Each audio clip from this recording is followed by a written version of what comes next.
Okay, so we're just going to basically do the same thing. I'm going to stop you at position 2. And what we see here is your arms, what we call pop out. They pop out away from your torso. Then you over rotate your right forearm, and then the club gets below plane. And that's right there. That club should be no further than your left hand. Ideally, we like to see it in this area. The big indicator is the lead arm points way out here in front of your toes. Most of the good players, with the driver, you'll see that line somewhere right around the toes. But for the most part, it's somewhere from mid-foot to the toe right here at position 2.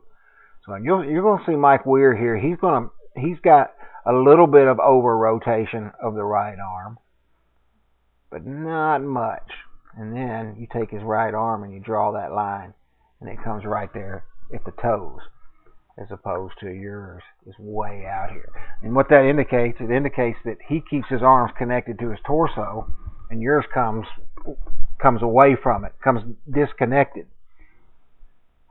All right, now we're going to go ahead and take you up here to P3, and then anybody that takes it inside with too much rotation, they're going to have the club a little bit laid off, not a big deal.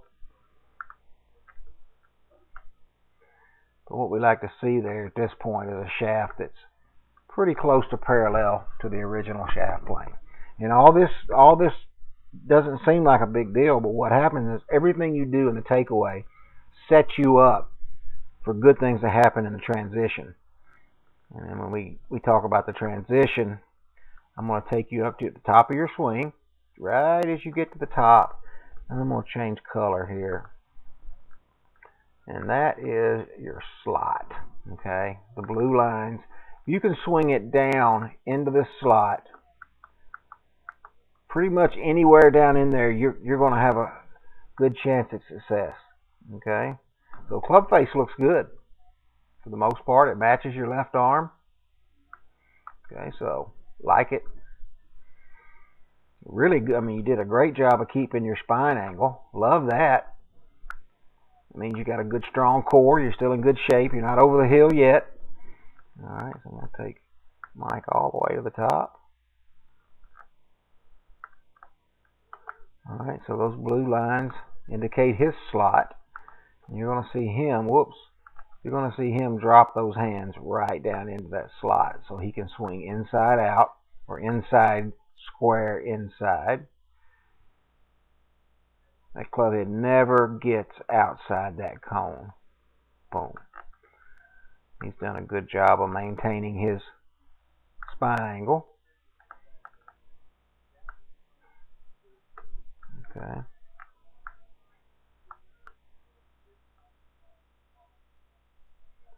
I'm going to stop him right there.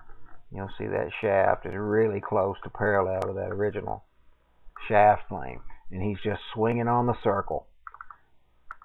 I'll clean this up a little bit. And there's your slot. And let's see what you do with it. A little bit over the top. Now you do a good job, but there's no way you can swing from the inside. And because what we're looking for just a little bit of a push draw. But you're so on top of it, it's just really difficult for you to get to the inside of that ball. So you can see your hands. So watch that shaft. The shaft is in a pretty good line right there. And then you take it over the top.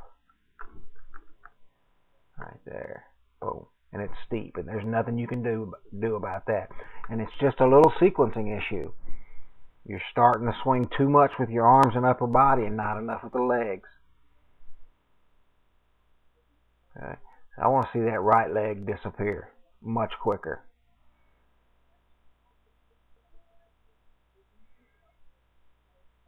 Okay.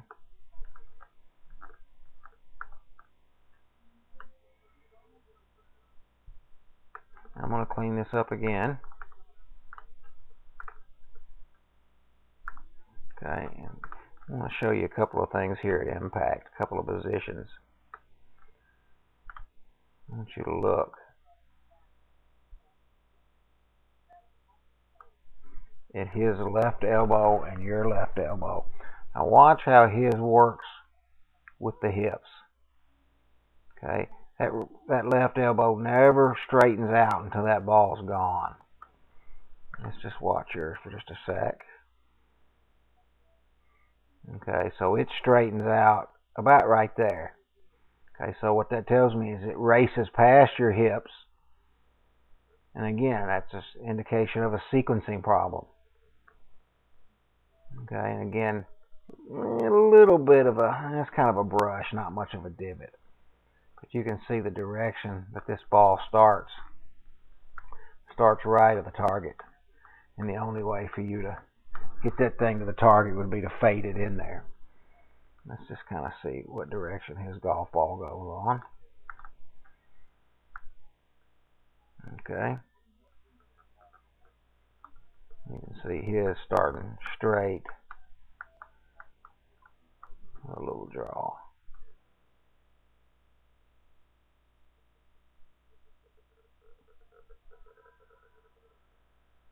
Okay. Really athletic golf swing for us. We just got to get you. The moral of this whole story is it's in your setup. I'd like to see you quiet those hands down with that little move at first. Try to keep the back of that left hand pointing at the ball for as long. Back of your right hand pointing at the ball as long as you can. And then once you get to P2, then you can start rotating that right forearm and setting the club on plane. So anyway, man, I'm going to send these to you. Just give me a reply saying that you did actually get this. And if you're still interested in working, give me a holler. Thanks, buddy.